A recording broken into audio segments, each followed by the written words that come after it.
Bapak, Ibu, dan saudara-saudari yang terkasih, marilah kita mempersiapkan hati dan pikiran kita untuk mendengarkan sabda Tuhan. Selasa, 23 Juni 2020. Bacaan pertama. Bacaan dari kitab kedua Raja-Raja, bab 19, ayat 9b sampai 11. Dilanjutkan ayat 14 sampai 21, 31 sampai 35a, dan 36. Pada waktu kota Yerusalem dikepung, Sanherib, Raja Asyur, mengirim utusan kepada Hizkia, Raja Yehuda. Ia berpesan, "Beginilah harus kamu katakan kepada Hizkia, Raja Yehuda. Janganlah Allahmu yang kau percaya itu memperdayakan engkau dengan menjanjikan bahwa Yerusalem tidak akan diserahkan ke tangan Raja Asyur. Sesungguhnya engkau telah mendengar apa yang dilakukan Raja-Raja Asyur terhadap segala negeri, yakni bahwa mereka telah menumpasnya. Masakah engkau ini akan dilepaskan?" Hizkia menerima surat itu dari tangan para utusan, lalu membacanya. Kemudian pergilah ia ke rumah Tuhan dan membentangkan surat itu di hadapan Tuhan. Hizkia berdoa di hadapan Tuhan demikian, "Ya Tuhan, Allah Israel, yang bertahta di atas kerubim, hanya Engkau sendirilah Allah segala kerajaan di bumi. Engkaulah yang menjadikan langit dan bumi. Condongkanlah telingamu, ya Tuhan, dan dengarkanlah.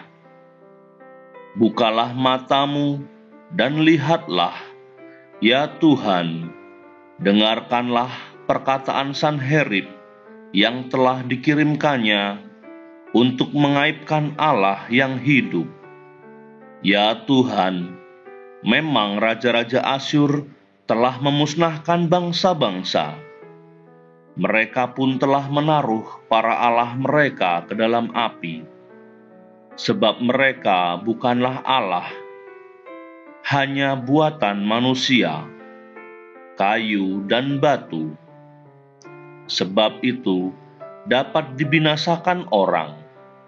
Maka sekarang, ya Tuhan Allah kami, selamatkanlah kiranya kami dari tangannya, supaya segala kerajaan di bumi mengetahui bahwa hanya Engkau sendirilah Allah, ya Tuhan." Lalu Nabi Yesaya bin Amos menyuruh orang kepada Hizkia mengatakan, "Beginilah sabda Tuhan, Allah Israel, apa yang telah kau doakan kepadaku mengenai Sanherib, Raja Asyur, telah kudengar. Inilah sabda yang telah diucapkan Tuhan mengenai dia. Anak Dara, yaitu putri Sion, telah menghina engkau, telah mengolok-olokkan engkau, dan putri Yerusalem telah geleng-geleng kepala di belakangmu. Dari Yerusalem akan keluar orang-orang yang tertinggal, dan dari Gunung Sion orang-orang yang terluput. Cemburu Tuhan semesta alamlah yang akan melakukan hal ini. Maka beginilah sabda Tuhan mengenai Raja Asyur. Ia tidak akan masuk ke kota ini dan tidak akan menembakkan panah ke sana. Ia juga tidak akan mendatanginya dengan perisai dan tidak akan menimbun tanah menjadi tembok untuk mengepungnya. Melalui jalan dari mana ia datang, ia pun akan pulang. Tetapi ke kota ini ia tidak akan masuk. Demikianlah sabda Tuhan, Aku akan membela kota ini untuk menyelamatkannya demi aku dan demi Daud hambaku. Maka pada malam itu keluarlah malaikat Tuhan, membunuh 185.000 orang di dalam perkemahan Asyur. Sebab itu berangkatlah Sanherib raja Asyur, ia pulang lalu tinggal di kota Niniwe. Demikianlah sabda Tuhan. Syukur kepada Allah.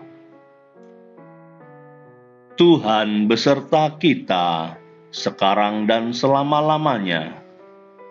Inilah Injil Yesus Kristus menurut Matius. Dimuliakanlah Tuhan.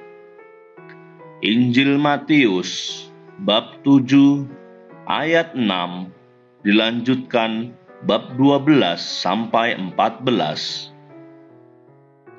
Dalam khotbah di bukit, Yesus berkata, "Janganlah kamu memberikan barang yang kudus kepada anjing, dan janganlah kamu melemparkan mutiaramu kepada babi, supaya jangan diinjak-injak dengan kakinya. Lalu babi itu berbalik mengoyak kamu. Segala sesuatu yang kamu kehendaki diperbuat orang kepadamu, perbuatlah demikian juga kepada mereka. Itulah isi seluruh hukum Taurat dan kitab para nabi. Masuklah melalui pintu yang sempit itu, karena lebarlah pintu dan luaslah jalan yang menuju kepada kebinasaan. Dan banyak orang telah masuk melalui pintu dan jalan itu. Tetapi sempitlah pintu dan sesaklah jalan yang menuju kehidupan, dan sedikitlah orang yang menemukannya." Demikianlah Injil Tuhan. Terpujilah Kristus.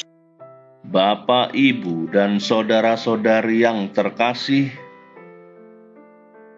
nasihat haruslah datang dari orang bijak, orang yang mempunyai pengetahuan luas dan pengalaman yang cukup, serta hidupnya seimbang. Kita harus mendengarkan nasihat dari mulut orang seperti itu karena memiliki makna keabadian. Pada bacaan pertama, nasihat diberikan untuk para penguasa yang mengalami persoalan tekanan politik akan pentingnya sebuah doa.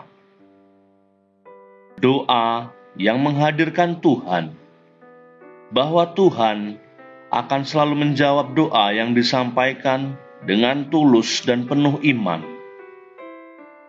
Tuhan juga akan menjadi benteng dan gunung batu perlindungan dari musuh-musuh yang jahat. Sedangkan dalam Injil hari ini, Yesus memberikan beberapa nasihat tentang kehidupan. Bapak, Ibu, dan saudara-saudari yang dikasihi Tuhan, jika kita belajar dari Santo Aloysius Gonzaga, kita berani bertaruh pada nasihat dan kehendak Tuhan, meskipun banyak kesulitan yang akan kita hadapi. Kita harus selalu tekun berdoa dan berjaga dengan tulus. memelihara nilai-nilai yang berharga, yakni kekudusan dan keindahan ilahi, mempraktekkan cara hidup yang baik dan benar dengan mencintai sesama seperti diri sendiri. Itulah jalan kebenaran menuju kehidupan sejati. Meskipun sulit, ya Tuhan yang Maha Pengasih, bimbinglah umat-Mu untuk bertindak bijak dalam menyikapi seluruh masalah kami sehari-hari. Karena Engkaulah cahaya dunia, barang siapa yang mengikuti Aku, ia hidup dalam cahaya abadi. Amin.